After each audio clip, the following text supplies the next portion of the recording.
今日同大家睇條 MC 咧，係關於 sin、cos、tangent 嘅。咁呢類嘅問法咧喺 DSE 裏邊咧都好常見嘅。咁首先我哋見到咧，佢就叫我哋揾 AD 同 over BC，OK？AD、BC 喺呢度。咁第一步關鍵咧，我哋就要揾出呢兩個三角形之間咧共通嘅橋梁喺邊度。而家就應該 AC 啦，係咪啊？好，咁第二步我哋就要揾一啲式出嚟去聯繫到呢個 AC 嘅。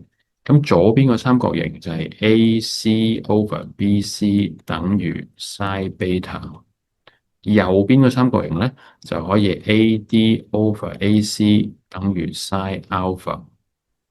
好啦，咁第二步我哋就繼續去做 AC 做 subject。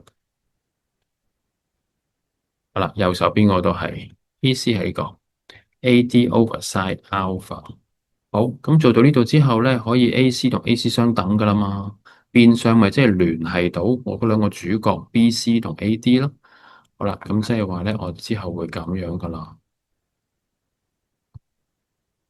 誒，好啦，咁最後你就睇翻人哋嘅要求啦。佢話要 AD over BC，咁你就幫我咧乘啊除啊調翻好嗰啲位置。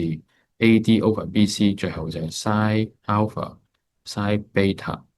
換言之，最後答案咧就係 A 啦。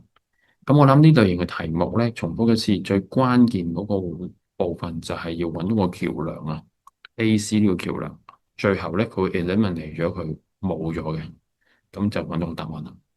好，咁大家同我咧消化下，咁呢個都係好常見嘅 DSE 題型嚟嘅。